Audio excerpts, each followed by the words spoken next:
But first of all, I just want to say thank you. And you know when you're at a church event when the first two rows of all the chairs are open, so thank you for that as well.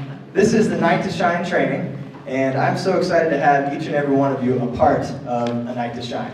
And we had a meeting like this on Thursday night as well, and there was a room full of people then, and then to see all of you tonight, I'm just excited that we get to have that many people all coming together for this one night to make it a special night for our guests. So thank you for being a part of it. Thank you for saying yes to people with special needs and saying that they're important and that you see them. When I was in college, there was a guy that we went to college with. His name was Craig, and Craig was in a wheelchair. But the thing that I loved about Craig is his wheelchair did not define him. Like, he did everything like the rest of us. He went to classes like the rest of us. He stayed in the dorms like the rest of us. He was a person just like any one of us was. And Craig taught me a lot throughout college, but there was one night when one of my friends, his name was Barrett McKinney, and if you know Mark McKinney was the senior minister here for years. Barrett is his son. Well, I went to college with him, and Barrett went into the bathroom one night, and Craig was yelling for help from the stall. And Barrett was like, what am I going to do here? I don't know how I'm supposed to handle this situation at all. But he went to the stall and he said, Craig, what's going on? Can I help you? And Craig said, well, I was using the bathroom and I fell off the toilet.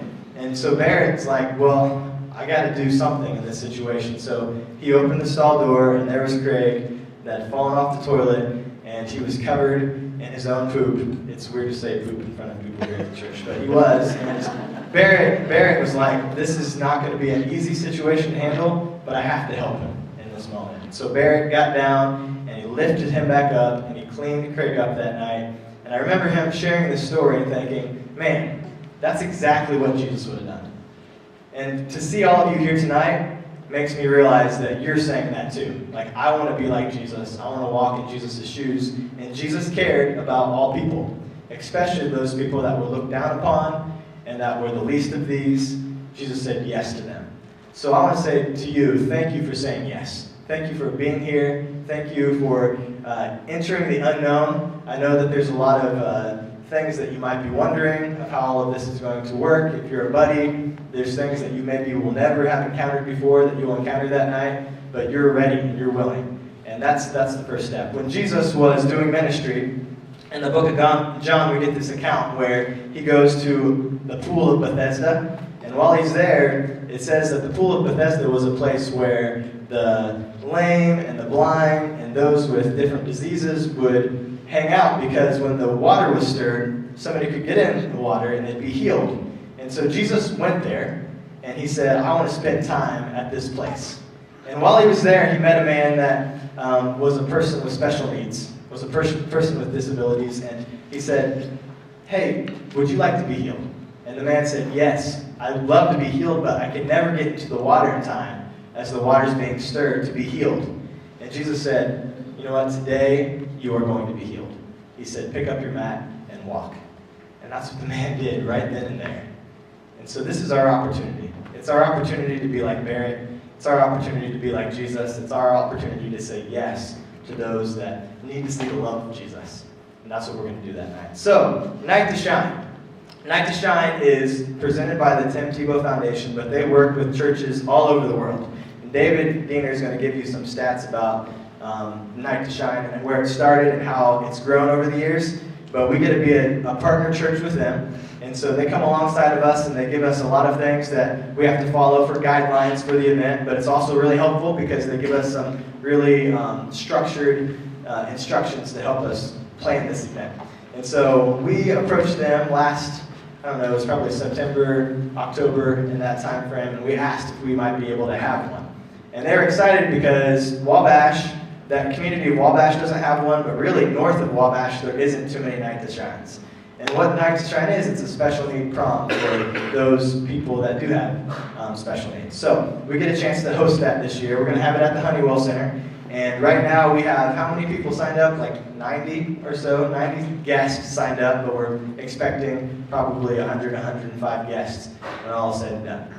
So during that evening, you're going to get a chance to be a part of a lot of different roles and positions, and we'll talk about that in a minute. But before we do that, I have a few people I want to introduce. So David Diener, he's our student minister here at the church. He has been in contact with the Tim Tebow Foundation from the very beginning. He's done a lot of the legwork to make this happen. Janet Lagessa, she is our early childhood director. She's in the back today, but she's done a lot of the behind-the-scenes stuff as well, has been a part of the planning team. And then we've had some volunteers as a part of the church that have been on this team too. So Sherry Culver is here. She's going to be over our registration. So if you're in the registration area, you'll have a chance to see her today and talk to her a little bit. Who else is with us today? Lindsay Swihart in the back. She's been doing a lot of our stuff for the training today, especially for those that are going to be with a buddy, or really for anybody that's going to be interacting with our guests that evening. She's going to talk through that with you. Kelly Weiner is in the back. She is doing some of our decorations and getting everything ready for that. It's a big undertaking to decorate the Honeywell Center for our prom, but she's been a part of that too. Taylor McFarland has been a part of the planning process all the way along. She keeps us going in the right direction and very organized, so I appreciate that. And then Erin Cantrell is here somewhere, or maybe she's not at this one, but she is doing the sensory room at the event. So everything that a person with special needs would need in a sensory room, she's been planning and organizing for us. So we're thankful for all of them. We're thankful for all of you. Let me pray for us, and then David will come up here and he will give you some details. Heavenly Father, I thank you. I thank you that we get a chance to be like Jesus. Because Jesus was so great at loving all people. And God, to see these people in the room today that have said, man, I want to love people like Jesus. That excites me. That excites our team. We're excited for this event that we get to hold here in Wabash community, where we get to say yes to people with special needs and to show them that they are a king and a queen in God's eyes. So I'm looking forward to that moment, that evening, where we get to crown these kings and queens, and we get to show them that you love them, that you care about them, and that we do too. God, I pray that this evening is a night that they will never forget. It's one that they look forward to every year. And God, thank you so much for letting us be a partner in that mission. In your son's name I pray. Amen. Thanks, Tyler. Like he said, we're really, really excited about this event and what this night is going to be. And it really couldn't happen without you guys. We have over 275 volunteers signed up to make this happen, and every one of you will be important. From the people being buddies, to the people hanging out in the bathroom, to the dance floor, to the games. Whatever your role is on this night, know you are extremely valuable to what we're doing and the impact it will have on people. I want to run through a couple things on in your folders. So if you would pull those folders open, and let's start with the schedule. There's a few logistics that are really, really, really important to understand and to know ahead of this evening. So if you would pull out the schedule, because this schedule really is really, really important. And if you notice, the first thing is volunteers arrive at 4:30. So we're really asking if you could show up between 4:30 and 4:45. That would be awesome, because if you notice, we started 10 or 15 minutes late tonight. We were 20 minutes late Thursday, just because it takes time to get people the lanyards, get them placed where they need to place it. It takes some time to get you all where it needs to go. And you multiply this by about 2.5. So to have 275 people to get all checked in and registered all at the same time, it's going to take some time. And so if at all possible, please try and be there at 4:30 so we can get everybody registered and everybody placed as our guests begin to arrive at 5:30. And if you've ever been around special needs people, they tend to show up early as well. So it's really, really important for you guys to try and be there at 4:30 to 4:45. Now, we realize as well, some of you work till 5 or till 4:45 or whatever. We realize that. We just ask you to get there as soon as you can. And I'll tell you where to check in once we look at our map.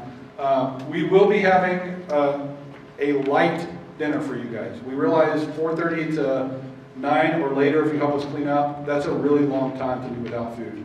So we have emphasis on light dinner for you guys that night. We couldn't afford to pay $275 worth, or 275 people worth of meals.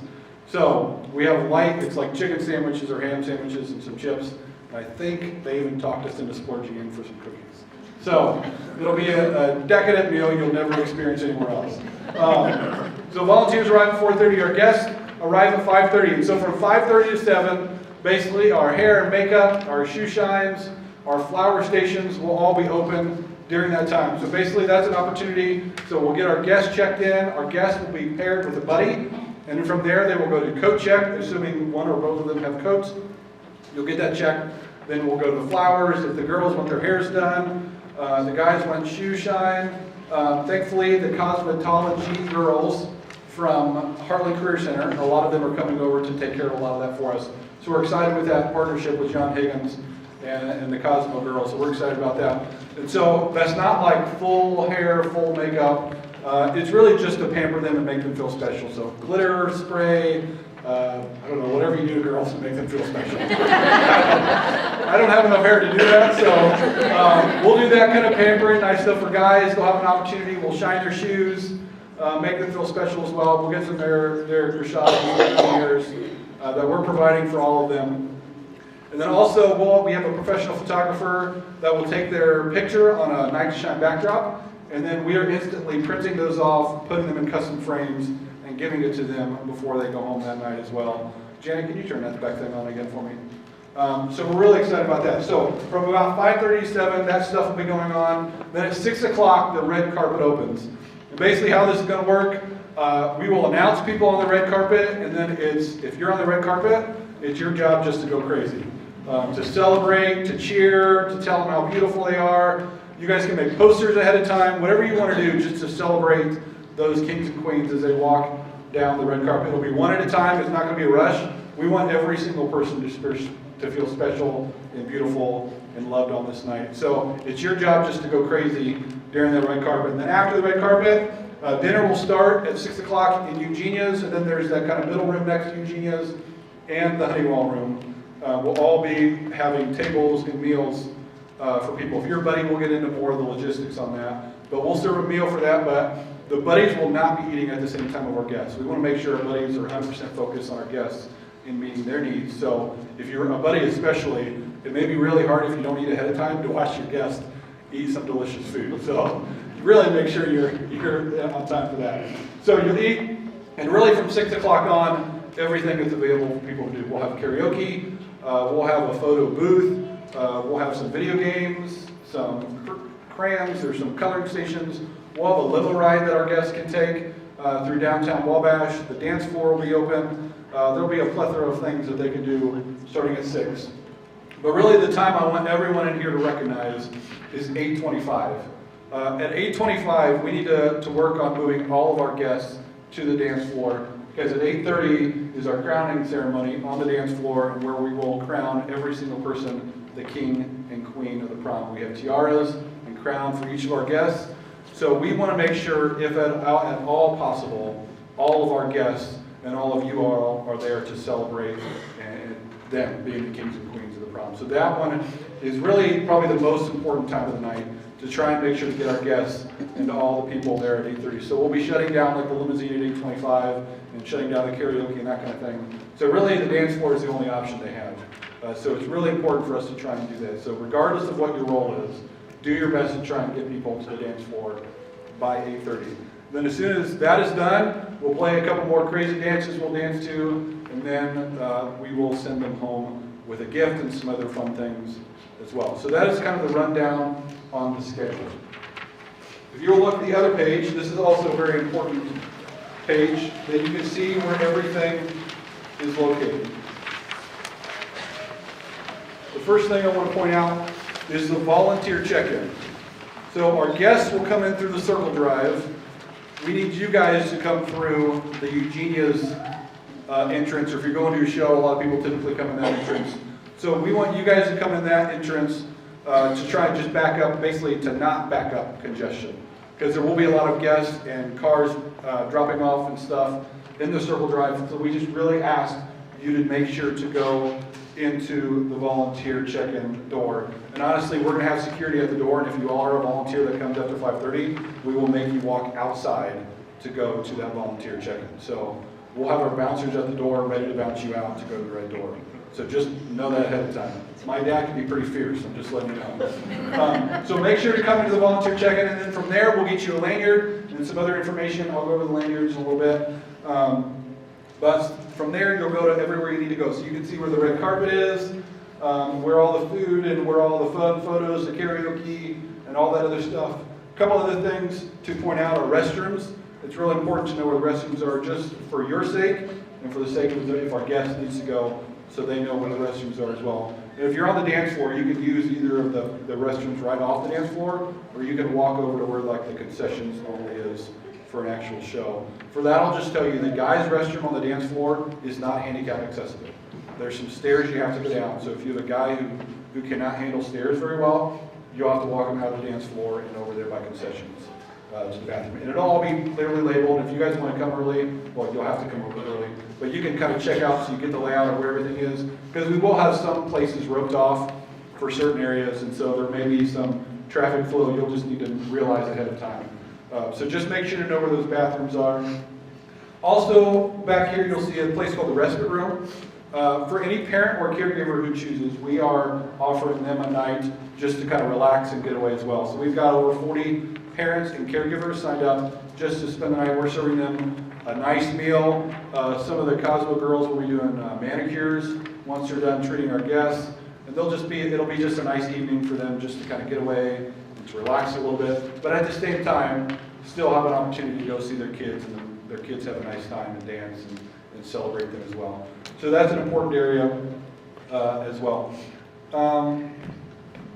The other thing I want to tell you about on the back is this place called the sensory room. Tyler touched on it. We'll have a couple sensory rooms down there. We have a couple therapy dogs coming that will be in one of the rooms. It's clearly labeled, the one with the therapy dogs. That's upside down. Sorry about that. Use your imagination, or just stand on your head, whatever you want to do.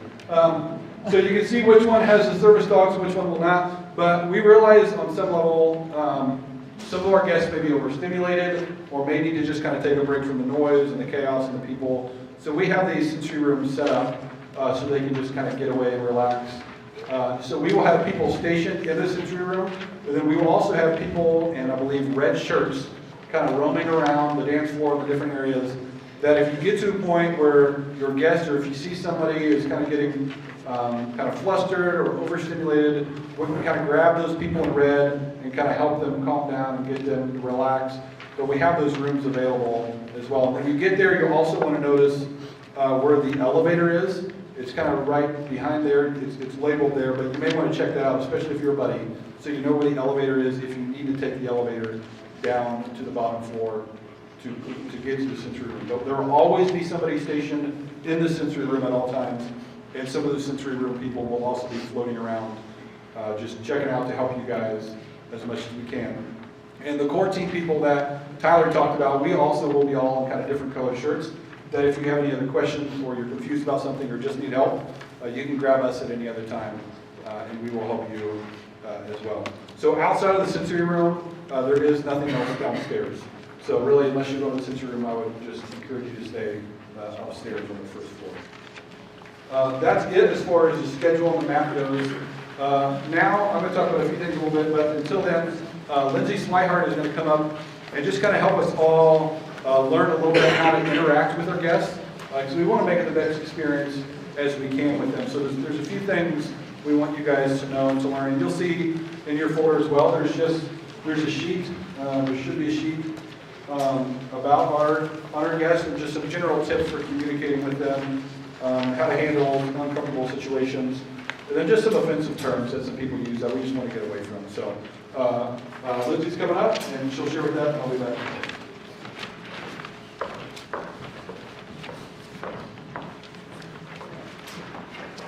Hi. Well, I was kind of hoping you guys were going to be a little less intimidating than the Thursday night crowd, but that didn't happen. So whenever I get nervous, especially if I have to speak in front of people, then I bring reinforcements. So this is my daughter, Brinley. She has really taken an interest in sign language. And so hopefully you guys will see her more and more kind of using that and working with people with special needs. But first and foremost, I just want to say thank you. Thank you for taking a chance, for coming alongside of us to just have this very fun night. I work at ARC in Wabash County, and we have what's called ARC Fun Days. And so one of the things that we do that they love to do is to just dance. And so that is the one time that we get to see their true personalities, to see them just so joyful, so happy, And you get to see some exciting dance moves, things you take out with you. And do not interact with service animals without asking first. They're usually there working, and so I don't know if we will have any working service animals with them. But if they are, just ask them if you can kind of get to know them. Can I pet your dog or anything like that? Ask them first because it's theirs. If the person with whom you're speaking has a visual disability, make sure you identify yourself. And also, sometimes what I've seen is that if someone has maybe is not as vocal verbally and they use more sign and things, sometimes people will speak louder. So they kind of add another disability onto what that other disability might be. So just because they can't see as well doesn't mean their hearing is impaired as well. And in fact, sometimes it's even heightened because they're making up for not being able to see visually. So just keep that in mind. And then be patient if the person with whom you're speaking has trouble understanding you. You might also have trouble understanding them, and that's okay. There's lots of times, I've known the individuals that I work with for over 2 years now, and there's still times where I even struggle to understand, and I'll say, can you spell it? Can you point to it? Can you something to get me to understand what they're talking about? And so we want you to know first and foremost that people like me, Sherry, those who are on the team, we will be there to help you. So please reach out if you're struggling. You're like, I don't know what they need. I don't know what they want. Feel free to just say, hey, can you help me out here? And we'll be there to help you. If you find yourself in an uncomfortable situation, don't be afraid to ask for help. And then some signs that you might see of them becoming overwhelmed or overstimulated would be yelling, screaming, crying, extreme fidgeting, fearful looks, or aggressive behavior. And it's usually easier if you can, if you start to see those things, maybe say, hey, would you like to take a break? Can we go get a drink? Try to get them away from that situation before it gets too intense for them. Because no matter what your training is, no matter what your skill levels are in helping to diffuse those situations, there are just times where they just may need just to sit there for a second. And so please don't take offense or become frustrated or concerned if something is happening. It's not you, it's just that they've become so overwhelmed that they just need to get out of that situation for the moment. Maintain your composure and speak kindly at all times. If you have children, you know that sometimes that can be difficult. If you start to escalate, then they start to escalate. And it's the same with people with special needs. If you're getting all excited and worked up, that's going to intensify how they're feeling. So just try to remain calm. And then probably one of the most important things is not going off alone with one of your guests. Maintaining physical boundaries and not in any way encouraging them to view you as a boyfriend or girlfriend.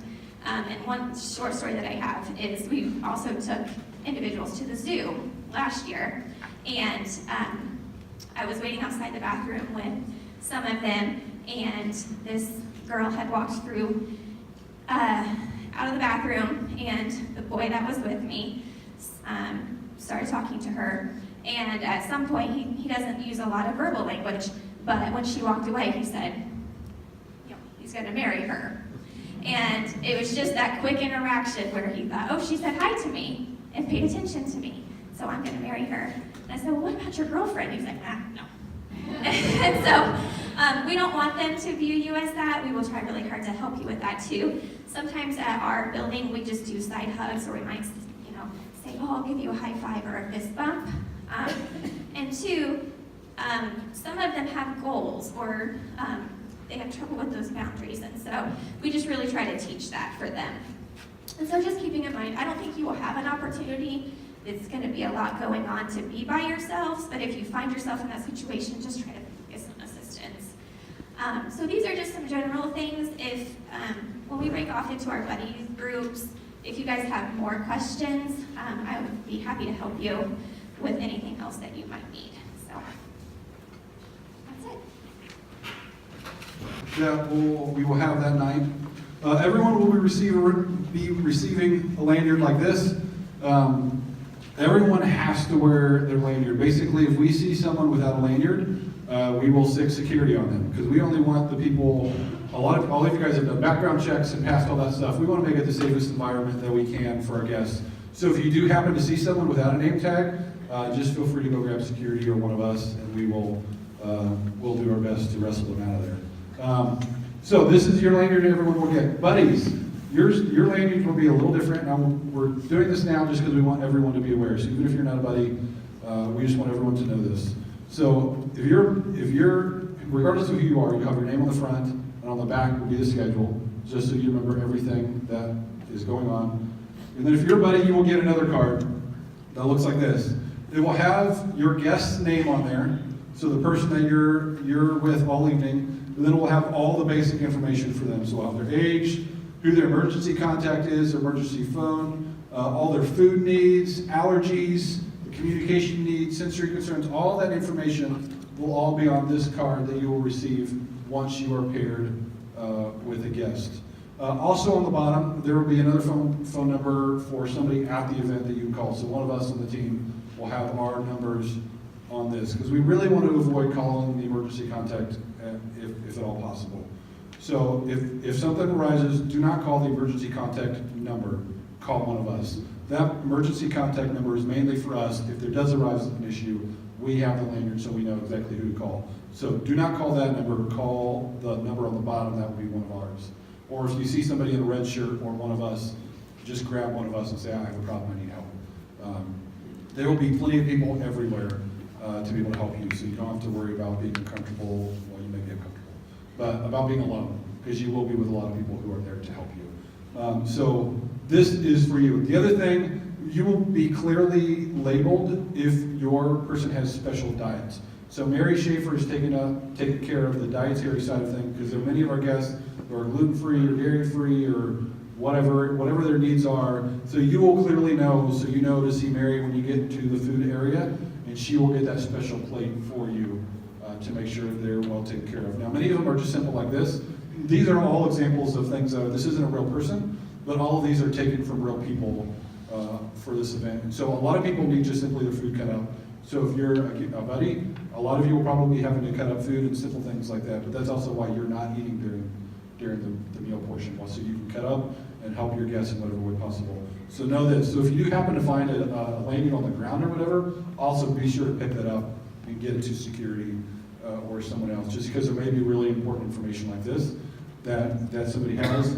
And all of our lanyards, for security reasons, are for our buddies, our breakaways. So it would be really easy for somebody to have it pulled off in a crowd or whatever and fall off. So we really want to make sure that we keep track of these and people can have access if they lose it. Couple other things. One thing we realize this is a prom and people will be dressing up and stuff. We just ask you to be modest in the things that you wear. Overly modest in what you wear, just because we just don't want to, for obvious reasons, we don't want to do that. So please dress as modest as you can. Okay, a couple other things. It's really important for everyone to basically leave everything in their car. So we're going to have almost 500 people by the time it's all said and done within the lobby and on the dance floor. We basically don't have a place for you guys to put your purses or coats. So we really, really, really ask that you would leave all that stuff in your car. If you are a buddy, you can bring your coat in because you may be going outside for the limousine rides and that kind of thing. But we just ask everybody else, there's going to be enough people. You won't have a place you can set it down. You won't have a place you can hang your coats because we're going to be using the coat room specifically for our guests and our buddies, and we'll have a whole system that they work for that. We just really, really ask, please leave everything in the car, just so we can keep it as clean and as nice and as safe as possible for our guests. Because at the end of the day, we have many wheelchairs or motorized scooters and stuff like that, and we want stuff off the floor so they can get around as easily as we can. And I know we tried to do our best with placing you where you signed up to go. But at the end of the day, it wasn't possible to do that for every single person. So we tried to place you where we feel like you would fit. If you're completely uncomfortable and you're like, I just can't do this job, please let one of us know. But I would just ask that you guys be flexible with us. We did the best we can in everything that we did. And maybe if you're uncomfortable, maybe that's God's way of just stretching you a little bit. And so just please be open to be used by Him And just please, if you are uncomfortable, let us know, but we really encourage you, just be willing to be used this night. I got two other things. So Tyler talked a little bit about the stats, and we are really excited about doing this. Tyler, you can throw that slide up there. The first year Tim Tebow and the foundation did this in 2015, there were 44 churches and 15,000 volunteers and 7,000 guests. And last year, the fourth year, they had 537 churches in 49 states, 175,000 volunteers, and 90,000 honored guests. And we're really excited to add those numbers and love even more people here in Wabash. And so with that, I called my friend Tim. I had a friend, his name was Tim. I said, Tim, we need to be excited for this. We're excited for this event. Can you help pump us up a little bit? So I said, Tim, can you record a video for us? So thankfully, Timmy did that for me. So Timmy, share some wisdom with us.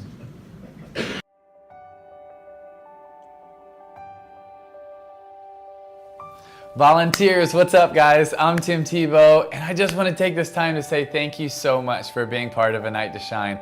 Night to Shine is my favorite night of the year. It's been my favorite night of the year for the last 4 years, and this is going to be our 5th anniversary of Night to Shine. And we've been so blown away of how God has just continued to grow and enhance Night to Shine.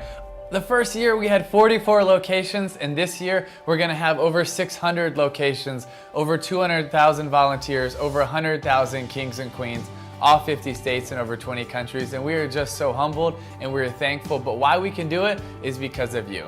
It's because of you willing to give of your time, your energy, your resources, and your money to say, yes, you want to be involved because you believe in the mission of Night to Shine. And that mission is to love kids. It's to love people with special needs. It's to bring the church together. And ultimately, it's to change the world through the eyes of people with special needs. And we believe that we're doing that with every single Night to Shine. So thank you so much for volunteering. Thank you for being a part of this mission of Night to Shine and what it's doing around the world. Truly, you are part of something that is changing lives. And I just want to take this time to say thank you, thank you, thank you. We love you. This is truly going to be a night that so many people will never forget. God bless you.